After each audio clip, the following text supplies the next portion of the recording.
Hi guys, I'm just starting work on making a new Mitre shooting board and I thought you might be interested in seeing how I go about it. I've cut a base out of block board and I'm just preparing a tongue on the end to put a breadboard edge on there.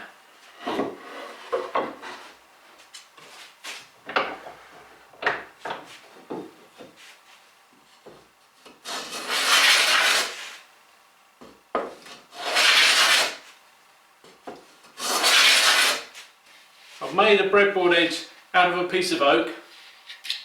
I just did it on the table saw, nothing special.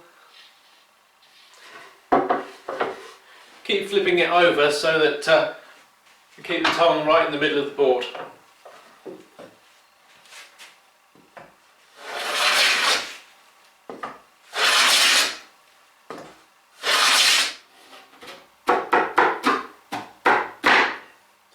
Lovely snug fit, that's what we want.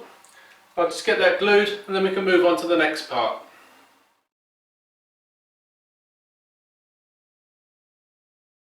With the breadboard edge fitted, I'm going to take a 90-degree V-cutting router bit and then route the lower track for the plane towards the edge of the breadboard end.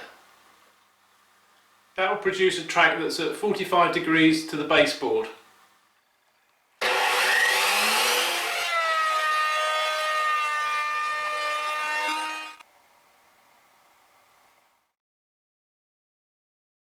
Once the V-groove is prepared, I can place the plane I'm going to be using, which is a number 8, into the V-groove, and then I'll know at what height I need to set the top guide rail.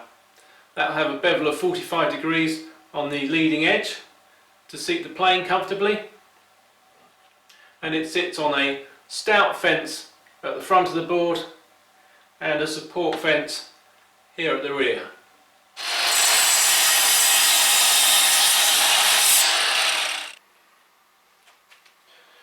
I've set a tri-square off the edge of the jig so it's at right angles to the V-groove that we've just routed out, and now I can place my main fence against that tri-square blade and move it up so that it's flush with the V-groove. Now we can drill through for some fixings.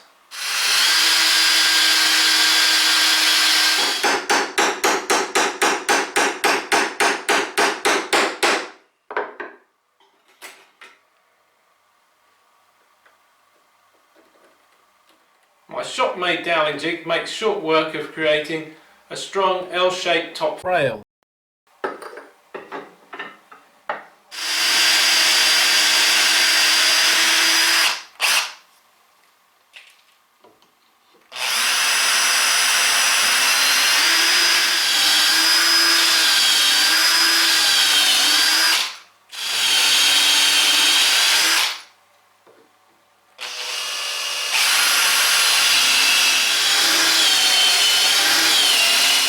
But don't glue it. This is where we need some adjustability, so we just have it riding on the dowels and we'll have a few screws to hold it in place. Set the top rail onto the two fences, make sure it's all nicely aligned, and then we'll drill through for some fixings.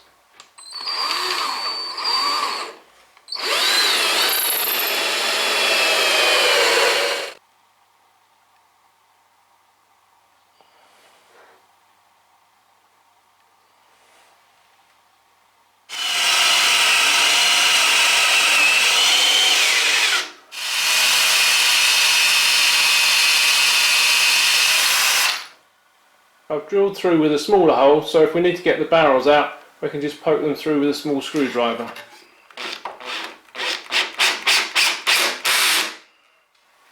So it's looking a lot more like a shooting board now.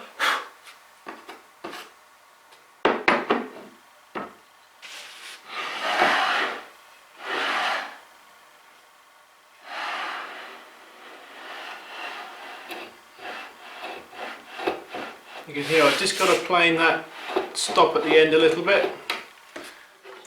Now I'm just going to attach a batten on the back side of the jig that will just rest up against the bench top and stop the shooting board from moving.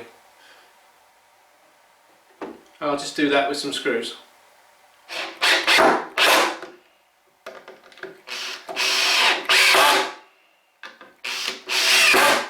Now we're ready to run in the board, which is basically making any slight corrections to the 45 degrees and planing the fences at the end so they provide good support for the end of the stock.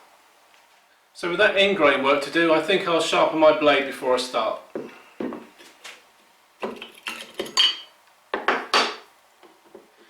With my newly sharpened blade, I can attack the shooting board and just clean up the ends of the fences which are left a little bit proud.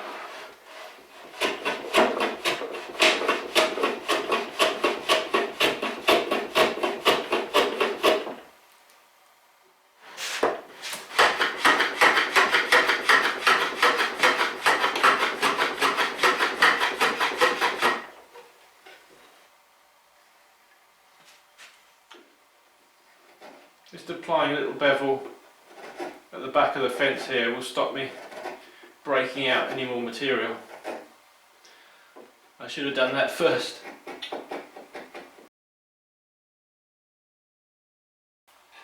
To test for squareness, I've prepared this edge nice and flat, and I'm going to square a line off with a knife just a little way in from the edge.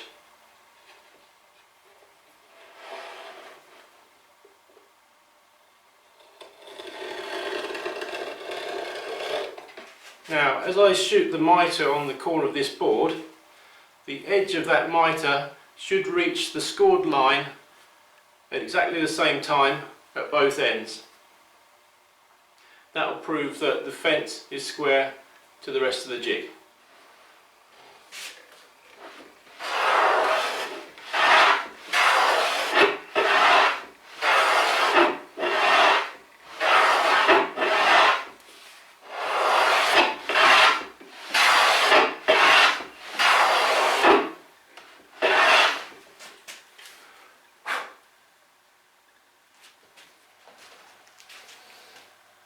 And that's excellent. I'm very happy with that.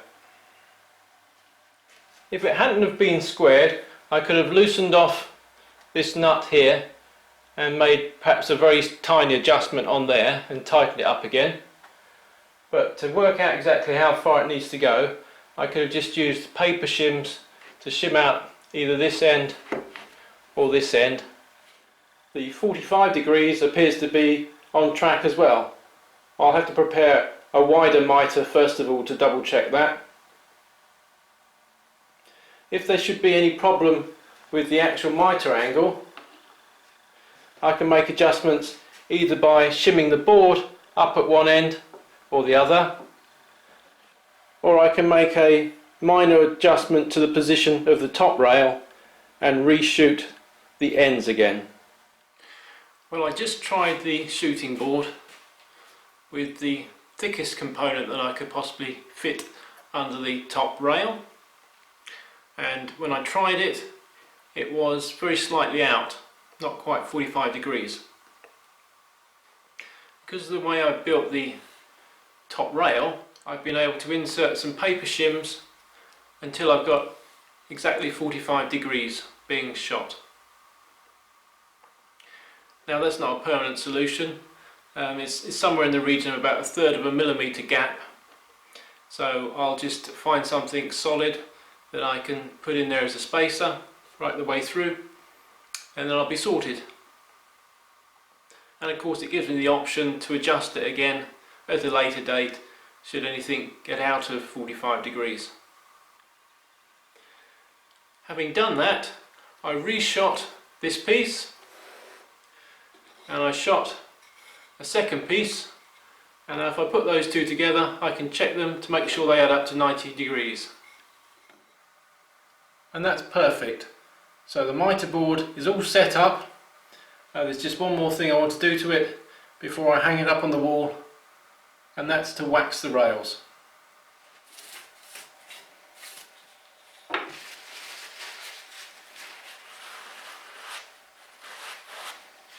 So I just put a little bit of paste wax on the rails.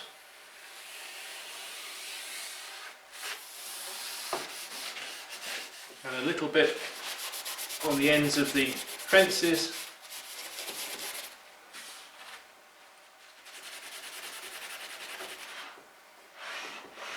And that's reduced the friction an awful lot, and it's ready to hang up on the wall until I need it.